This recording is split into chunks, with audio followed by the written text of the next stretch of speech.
Nós vamos contar para você hoje uma história, uma importante história que teve início em 1934. No estado de São Paulo não havia uma universidade, existiam escolas superiores independentes, sendo a mais antiga a Faculdade de Direito, criada em 1827.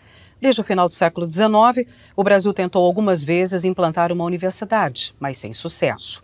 Como se deu a criação da USP? Quais os aspectos históricos e políticos relacionados ao projeto dessa universidade? Vamos contar essa história, o que ela é hoje e o que ela pretende ser no futuro. E eu converso com o professor, reitor da Universidade de São Paulo, Varran Agopian. Professor, como é que toda esta história se iniciou?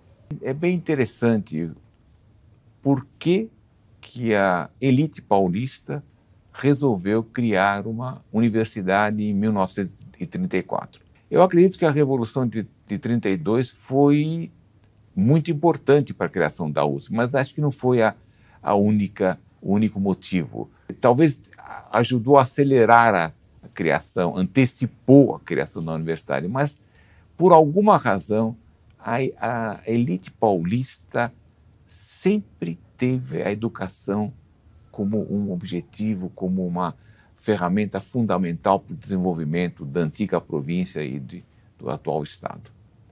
Se nós pensarmos bem, a elite paulista, os dirigentes paulistas, sempre tiveram uma visão muito diferente das outras elites brasileiras. Na segunda metade do século XIX, a província de São Paulo já tinha escolas públicas laicas, não ligadas ao imperador, mas à gestão local da província. Imagina o avanço que foi isso. Ainda no século XIX, criaram as escolas profissionais. Era uma visão muito avançada para a época, para um país agrícola como o Brasil. E ainda logo depois da proclamação da República, esses republicanos acharam que só ter a Faculdade de Direito não era o suficiente. O Estado de São Paulo precisava ter faculdades profissionais. Aí criaram, por ordem cronológica, a Faculdade de Engenharia, a Escola Politécnica, criaram a Faculdade de Farmácia e Odontologia, com outros nomes, mas era isso, a Escola de Agricultura, Faculdade de Medicina, depois criaram Medicina Veterinária. Havia uma política de desenvolvimento da região baseada na educação. E foi indo. Em 1934, fundou-se a USP, mas a Constituição de 48 do nosso Estado já previa a existência da FAPESP. Também uma coisa revolucionária antes do CNPq, antes da CAPES. De 48, então a elite também já estava imaginando uma fundação de apoio à pesquisa. E assim foi indo. A internacionalização do ensino superior. Então, São Paulo teve uma peculiaridade e teve esse privilégio de um apoio forte à educação, do reconhecimento que a educação ia ajudar a mudar a região. Sem dúvida.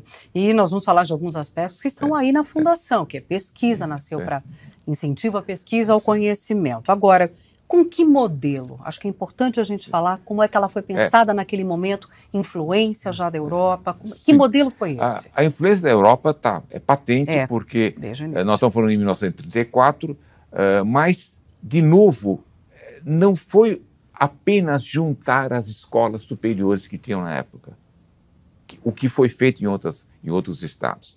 Não, eles queriam, de fato, uma universidade de pesquisa, uma universidade moderna. Eles respeitaram a cultura das 6 instituições existentes e criaram uma 7ª instituição, uma 7ª faculdade, a então Faculdade de Filosofia, Ciências e Letras, para amalgamar, para juntar, unir as 6 escolas profissionais já existentes.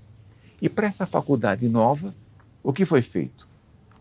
Foi uma missão aqui, paulista, para a Europa, trazer jovens talentos para virem dar aula aqui em São Paulo. E a época estava muito propícia, vários jovens talentosos, intelectuais europeus se prontificaram, vieram a São Paulo.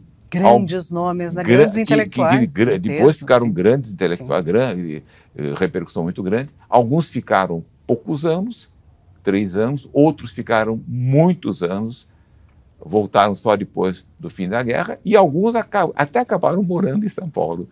Ela já nasce com esse DNA de ser uma universidade de pesquisa. E por quê, né? Qual é a característica principal? Universidade de pesquisa que desenvolve, claro, avanços científicos e tecnológicos. A universidade de pesquisa, ela tem uma peculiaridade muito interessante. A formação do aluno se dá num ambiente de pesquisa. Então, eu tenho orgulho de ter estudado na USP e ter estudado num ambiente de pesquisa. Quer dizer, algumas coisas que foram discutidas nas salas de aula, que eu estudei, só se tornaram, eu sou engenheiro, então só se tornaram normas técnicas no mundo todo 10 anos depois. Mas eu já estava preparado para isso, porque os meus professores me passaram aos meus colegas essas novidades que estavam sendo estudadas, que estavam sendo testadas, que estavam sendo verificadas. Então, essa é a ideia de uma universidade de pesquisa. Ela não é nem melhor, nem pior que as outras universidades. Ela apenas tem essa peculiaridade. A formação dos alunos é dada num ambiente de pesquisa. Às vezes o aluno não percebe. Eu só vim perceber isso, só constatei isso quando eu já estava fazendo meu doutorado. Eu falei, puxa vida, essas ideias ainda não foram assimiladas no hemisfério norte, e no hemisfério sul nós já estávamos discutindo isso 10 anos atrás, durante a minha graduação. A missão da universidade não é apenas formar excelentes profissionais, excelentes cidadãos, desenvolver pesquisa, mas é de colaborar, contribuir, se dedicar ao desenvolvimento da sociedade, devolver à sociedade porque a sociedade investe na gente. Novas ideias, novos projetos. Então, obviamente, novas ideias, novas políticas públicas, apoiar as políticas públicas, sugerir e trazer ideias novas para a sociedade. O objetivo da USP não é melhorar nos rankings internacionais. O objetivo da USP é atender melhor a sociedade paulista, a sociedade brasileira. Os rankings são uma consequência. Como universidade de pesquisa pública e gratuita, nós usamos os rankings como uma avaliação externa, uma visão de alguém que está fora.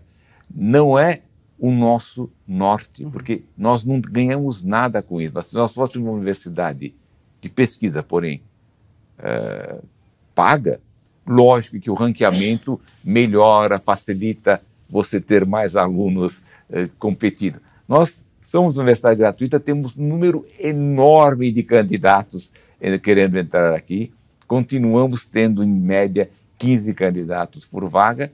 Então, nosso objetivo é oferecer à sociedade paulista e à sociedade brasileira a melhor universidade que nós possamos dar com esses recursos que nós recebemos.